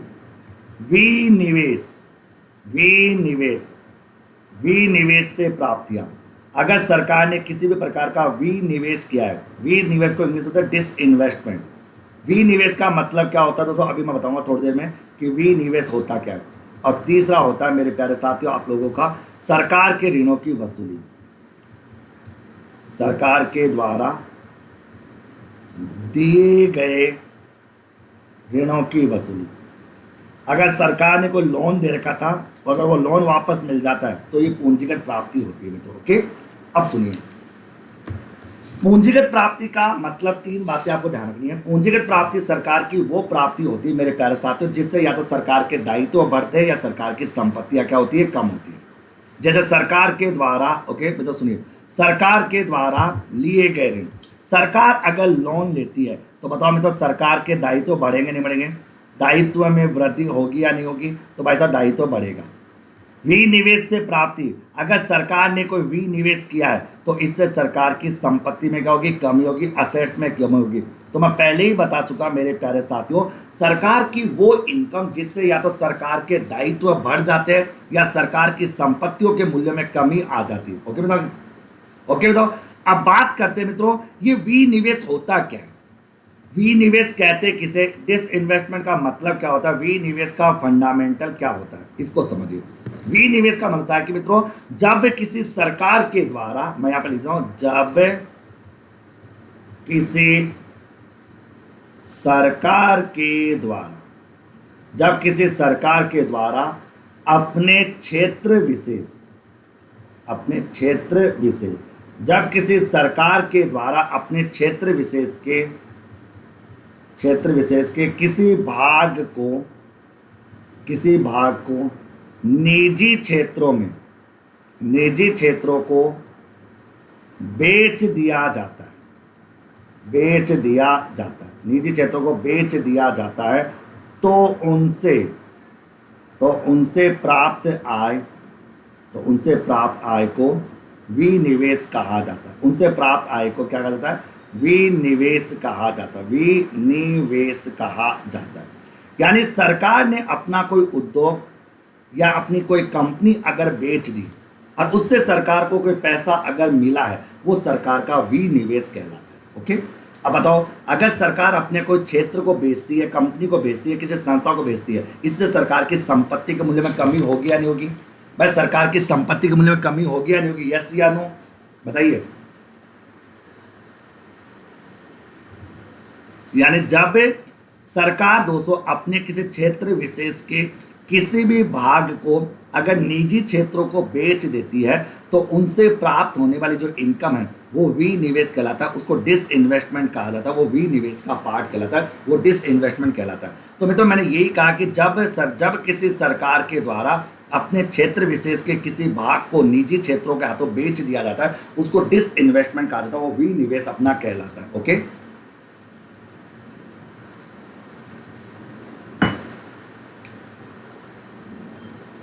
ओके, उसे विनिवेश कहा जाएगा। क्लियर? तो ये तो होगी दोस्तों एक पार्ट दोस्तों कि पूंजीगत प्राप्तियां क्या होती है। अब चलते हैं दोस्तों पूंजीगत व्यय की ओर। ओके, समझ आ रहा है दोस्तों? मजा आ रहा है? अभी तो 1 घंटा क्लास चलेगी दोस्तों, ध्यान से सुना, पूरा टॉपिक कंप्लीट कराऊंगा आज गजब तरीके से। ये बजट का जो दोनों भाग है ना, ये पूरा होगा आज। पूंजीगत व्यय, घबराना में तो घबराओ मत, थको मत दोस्तों। इस बार अपने को झंडे गाड़ने दोस्तों, पूरे इंडिया में सबसे ज़्यादा जेआरएफ अपने को लाना दोस्तों, ये धारणा।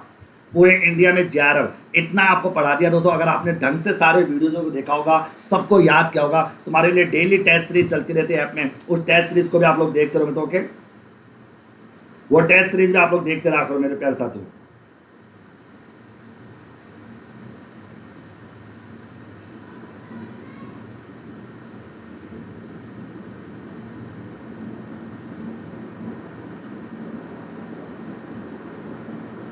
ओके, अब देखो पूंजीगत व्यय क्या होता है। देखो सीधा सा फंडामेंटल है।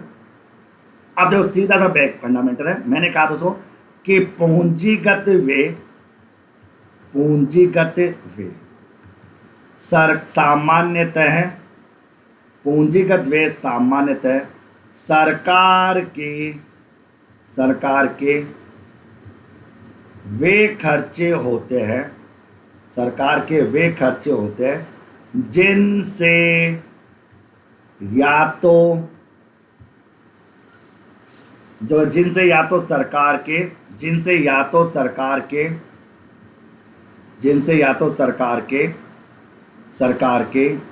की संपत्तियों के मूल्यों में वृद्धि होती है। जैसे पुल बनाने पर खर्चा करना, बांध बनाने पर पैसा खर्च करना, या सड़क निर्माण पर पैसा खर्च करना, बिल्डिंग बनाने पर पैसा खर्च करना। ओके, बहुत सारे। तो पूंजीगत व्यय सामान्यतः सरकार के वे खर्चे होते हैं दोस्तों जिनसे या तो सरकार की संपत्तियों के मूल्य में वृद्धि होती है या सरकार के दायित्वों के मूल्यों में, या सरकार के दायित्वों के मूल्यों में, या सरकार के दायित्वों के मूल्यों में कमी होती है। ओके, तो मेरी बात आपको समझ में आ गई होगी मित्रों। मैंने क्या कहा? मैंने कहा कि पूंजीगत व्यय सामान्यतः सरकार के वे खर्चे होते हैं जिनसे या तो सरकार की संपत्तियों का मूल्य बढ़ता है या सरकार के दायित्वों के मूल्य में क्या होती है? कमी होती है। या सरकार के दायित्वों के मूल्य में क्या होती है? कमी होती है। ओके, पहली बात तो ये आपको ध्यान रखना मित्रों के आगे, ये चीज आपको समझ में आ गई। दूसरा पॉइंट ये कह सकता है कि मेरे भाई पूंजीगत व्ययों को विकासात्मक तथा गैर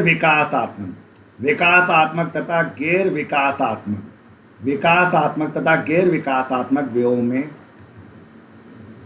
विभाजित किया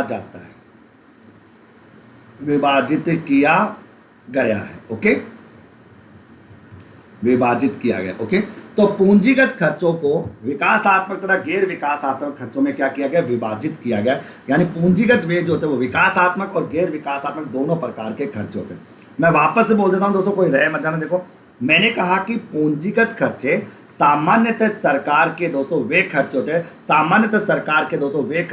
तो मैंने कहा कि सामान्यतः सरकार के वे खर्चे होते हैं जिससे या तो सरकार की संपत्तियों के मूल्यों में वृद्धि होती है या सरकार के दायित्व के मूल्यों में कमी होती है। जैसे अगर मैं कहूँ, इसके कुछ एग्जाम्पल देकर अगर आपको बताऊं दोस्तों, देखो मित्रों कैसे, अभी मैं पहले आप लिखो, मैंने कहा दोस्तों पूंजीगत खर्चे सामान्यतः सरकार के वे खर्चे होते हैं जिनसे या तो सरकार की संपत्तियों का मूल्य बढ़ता है या सरकार के दायित्वों के मूल्य में कमी होती है। पूंजीगत खर्चों को विकासात्मक या गैर विकासात्मक खर्चों में शामिल किया जाता है। विकासात्मक और गैर विकासात्मक खर्चों में शामिल किया जाता है अगर अपन पूंजीगत खर्चों की बात अगर अपन करें तो। ओके, अब नीचे दोस्तों आ जाए मेरे प्यारे साथियों, नीचे आपको एक लाइन छोड़ के क्या लिखना है मेरे लाडलो? आपको लिखना है कि पूंजीगत व्ययों में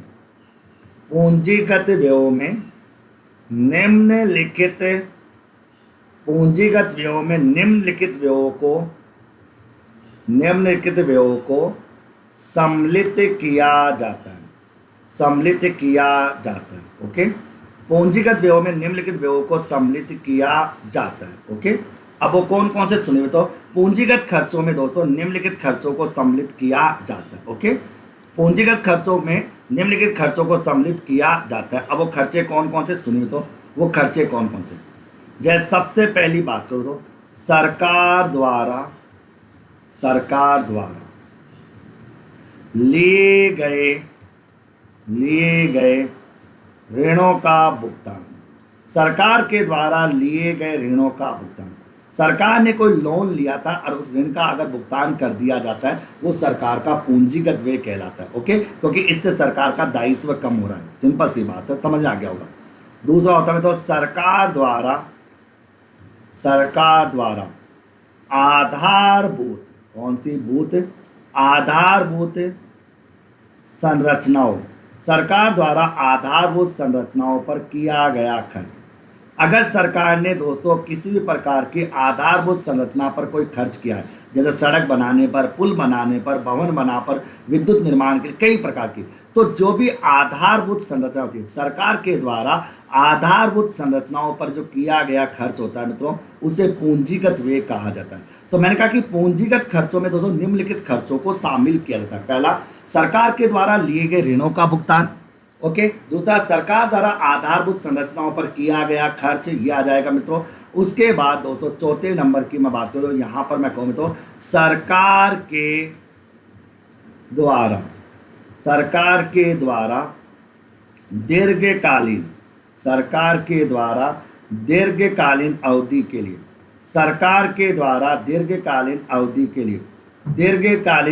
के लिए बनाई गई योजनाओं पर खर्च। ओके, योजनाओं पर खर्च। अगर सरकार ने लॉन्ग टर्म नेचर की कोई योजना बना रखी है, उस योजना पर सरकार ने जो भी पैसा खर्च किया है वो भी सरकार का पूंजीगत व्यय माना जाता है। ओके, तो मित्रों मैंने ये समझाया मित्रों कि पूंजीगत खर्चा वो खर्चा होता है दोस्तों जिससे या तो सरकार के दायित्व कम होते हैं या सरकार की संपत्तियां बढ़ती है। पूंजीगत वर्ष खर्चे दोस्तों अनियमित होते हैं और इनको चालू खाते में दिखाया जाता है, जैसा कि मैंने कहा कि सरकार के द्वारा लिए गए ऋणों का भुगतान। आप बताओ मित्रों, सरकार ने कोई लोन ले रखा था और उस लोन का अगर सरकार ने पेमेंट कर दिया तो बताओ सरकार का दायित्व कम होगा या नहीं होगा? तो सरकार का दायित्व कम होगा। ओके, दूसरा, सरकार ने अगर किसी भी प्रकार की आधारभूत संरचना पर अगर कोई पैसा खर्च किया मित्रों के, सरकार ने अगर अपनी किसी आधारभूत संरचना पर पैसा खर्च किया मित्रों तो उससे सरकार की संपत्तियां बढ़ेगी, तो उसका भी दोस्तों ये भी कैपिटल नेचर का है। और सरकार ने अगर कोई दीर्घकालीन अवधि के लिए कोई योजना बनाई है दोस्तों, तो उस योजना पर भी सरकार ने कोई पैसा अगर खर्च किया है मेरे प्यारे साथियों, वो भी सरकार का पूंजीगत व्यय कहलाएगा। बताओ मित्रों, यहां तक समझ में आ गया क्या? मजा आ रहा है दोस्तों अच्छे से? भाई अच्छे से मजा आ रहा है ना? यस या नो?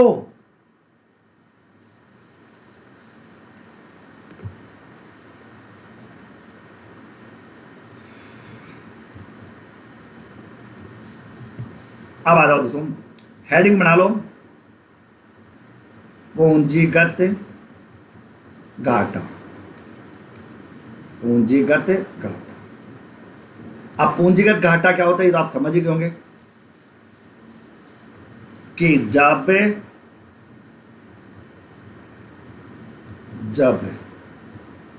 सरकार के पूंजीगत व्यय, जब सरकार के पूंजीगत व्यय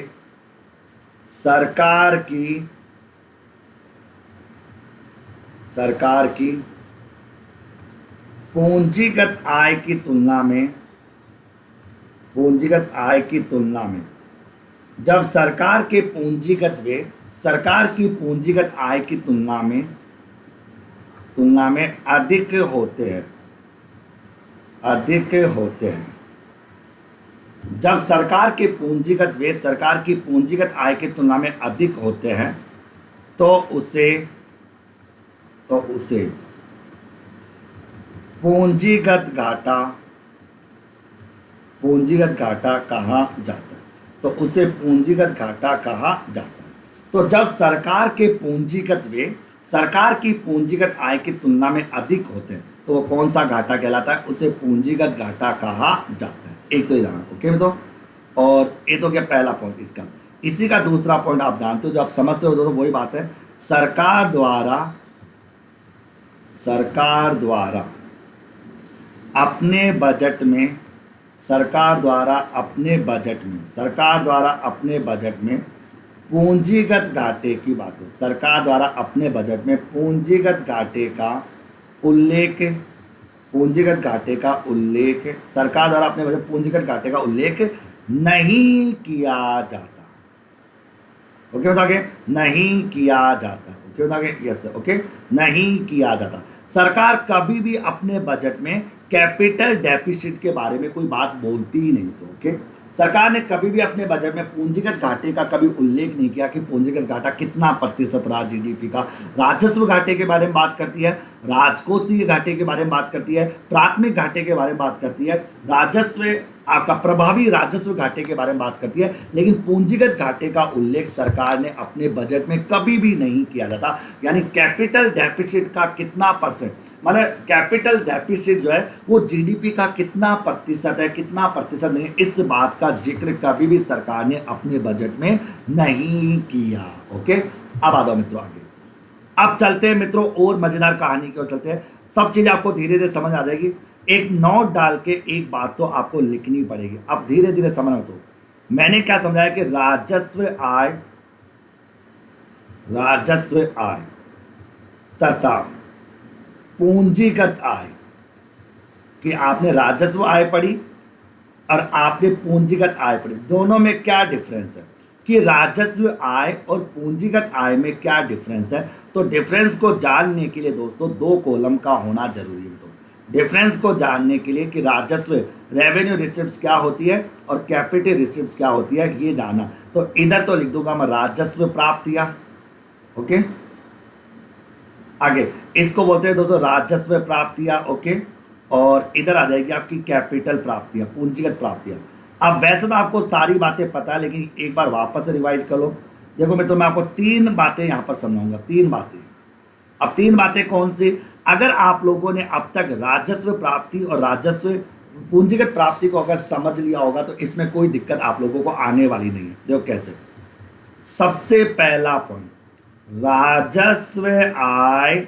तो एक तो तुम बोल बोल के लिखोगे, राजस्व आय सरकार की वह आय होती है। राजस्व आय सरकार की वह आय होती है दोस्तों, जिससे से सरकार की संपत्तियों जिससे सरकार की संपत्तियों एवं दायित्वों पर कोई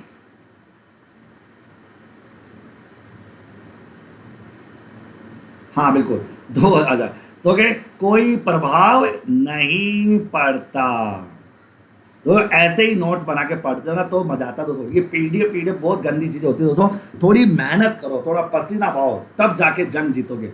तो बताओ पहली बात है कि राजस्व आय सरकार की वो आय होती है जिससे सरकार की संपत्तियों तथा दायित्वों पर कोई प्रभाव नहीं पड़ता। ये मैं पहले ही बता चुका। जबकि आपको पता है मित्रों कि पूंजीगत आय सरकार की वह आय होती है। पूंजीगत आय सरकार की वह आय होती है। पूंजीगत आय सरकार की वह आय होती है जिससे या तो सरकार की संपत्तियों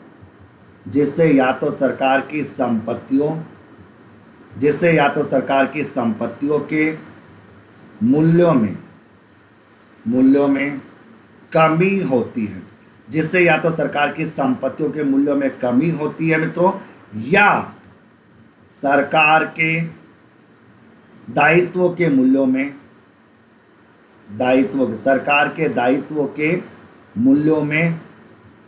दायित्वों के मूल्यों में वृद्धि होती है। दायित्व मूल्यों में क्या होती है? वृद्धि होती है। मैं रिपीट कर रहा हूं तो सुनना मित्रों, मैंने क्या कहा कि पूंजीगत आय सरकार की वो आय होती है जिससे या तो सरकार की संपत्तियों के मूल्यों में क्या होती है, तो या तो सरकार की संपत्तियों के मूल्यों में कमी होती है, या तो सरकार के दायित्वों के मूल्यों में क्या होती है? वृद्धि होती है।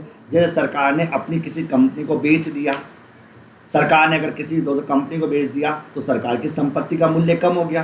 बेचने से सरकार को पैसा मिला जिसको विनिवेश कहा जाता है। तो विनिवेश कंपनी सरकार की कैपिटल रिसिट्स है।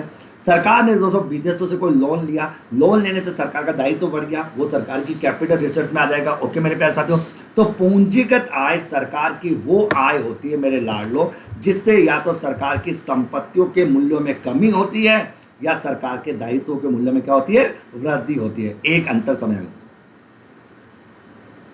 ओके समझ आएगा दोस्तों आप लोगों को। अब चलते हैं दूसरा पॉइंट आता है, बताओ राजस्व आय सरकार की नियमित आय का भाग। राजस्व आय सरकार की नियमित आय का भाग। सरकार की नियमित आय का क्या है मित्रों? भाग है। ओके, जबकि यहां पर लिखो कि पूंजीगत आय सरकार की अनियमित आय का भाग है। सरकार की अनियमित आय का भाग है। अनियमित आय का भाग है, ये तो आप जानते हो तो। ओके, फिर आता दोस्तों तीसरा पॉइंट। अब तीसरा पॉइंट तो तुम समझ ही गए, गैस कर, अब दिमाग लगाओ दोस्तों। तीसरा बिंदु क्या होगा? राजस्व आय को सरकार अपने चालू खाते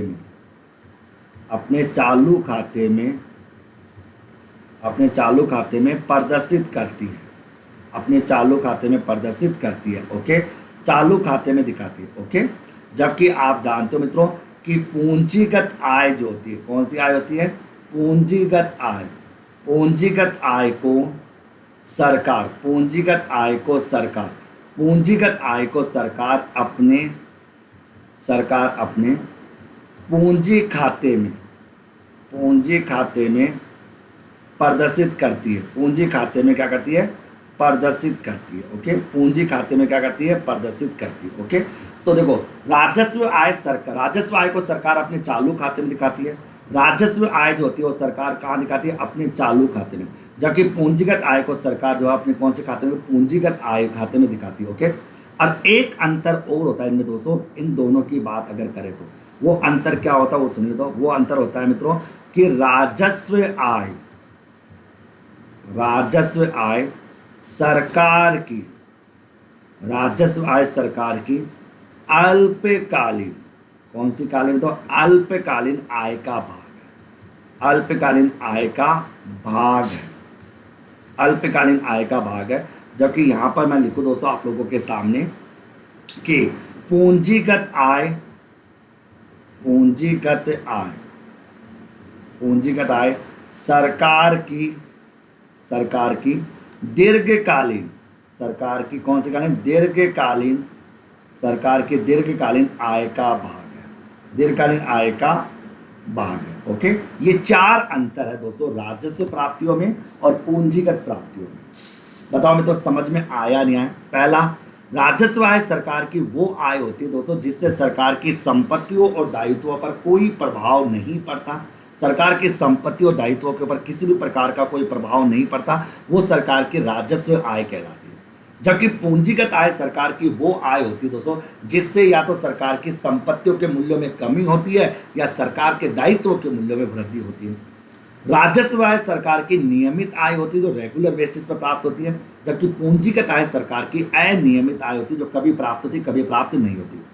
राजस्व आय को सरकार अपने चालू खाते में प्रदर्शित करती है मित्रों के, राजस्व आय को सरकार अपने चालू खाते में प्रदर्शित करती है, जबकि पूंजीगत आय को सरकार अपने पूंजी खाते में प्रदर्शित करती है। ओके मित्रों, आगे अब राजस्व आय सरकार की अल्पकालीन आय का भाग होती है, जबकि पूंजीगत आय सरकार की दीर्घकालीन आय का भाग मानी जाती है। यानी पूंजीगत आय सरकार की दीर्घकालीन आय का भाग मानी जाती है। बताओ मित्रों यहाँ पर आप लोगों को समझ में आ गए? आए नहीं समझ आप लोगों को? ओके, अब मित्रों देखो ये वीडियो अपन यहीं तक रखेंगे क्योंकि अगली जो क्लास रखूंगा ना वो बताओ मैं कौन सी रखूंगा। अगली क्लास में दोस्तों आप लोगों को मैं बजटीय घाटों के बारे में समझाऊंगा, बहुत प्यारा करंट के इशू बताऊंगा उसमें। अगली क्लास जो होगी मित्रों उसमें आप लोगों को मैं बजटीय घाटों के बारे में बताऊंगा। बजटीय घाटे, बजटीय घाटों में दोस्तों चार प्रकार के घाटे आते हैं। कितने? चार प्रकार के घाटे आते हैं। कौन कौन सा? एक आता राजस्व घाटा जो मैं आपको समझा चुका, राजस्व घाटा, हालांकि दोबारा समझा दूंगा। एक होता है आपका राजकोषीय घाटा जो आपका समझाना बाकी है कि राजकोषीय घाटा क्या होता है। एक होता है दोस्तों आपका उसका होता है प्राथमिक घाटा, प्राथमिक घाटा क्या होता है, उसके लेटेस्ट आंकड़े क्या है। और एक होता है आपका प्रभावी राजस्व घाटा। तो बजटीय घाटों का दोस्तों एक आधे घंटे का मैं वीडियो और बनाऊंगा आपकी अगली कक्षा में।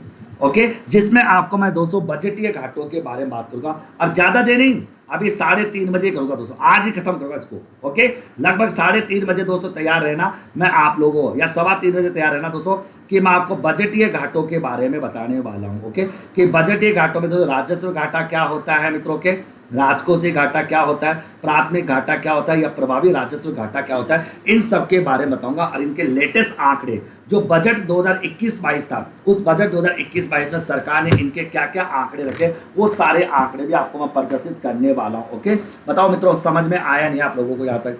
तो यहाँ तक की बातें समझ में आ गई क्या दोस्तों? मैंने आपको जो समझाया बजट, राजस्व बजट और पूंजीगत बजट को लेकर जितने भी आपके फैक्ट थे, जितने भी आपके कॉन्सेप्ट थे, वो सारे कॉन्सेप्ट मैंने क्लियर कर दिए और एक एक बात बता दी। मित्रों इन कक्षाओं को देखने के बाद ये मेरा विश्वास है कि आप लोग जीवन का दोस्तों ओके अभी पढ़ा दो नहीं, अभी नहीं, उसका एक अलग वीडियो बनेगा, हर चीज का अलग अलग वीडियो बनाएंगे, अलग अलग। देखो अभी 3 भाग कंप्लीट हो गए अपने, बजट का परिचय हो गया, भारत में बजट का इतिहास हो गया और बजट के तत्व हो गए या बजट के दोनों भाग बता दिए। अब बताऊंगा बजटीय घाटों के बारे में जो अगली कक्षा में बात करेंगे, बजटीय घाटे कौन कौन से उनके बारे में अगली कक्षा में पढ़ेंगे। तो मिलते हैं दोस्तों 3:15 बजे दोस्तों। थैंक यू मित्रों, टेक केयर, बाय बाय मित्रों।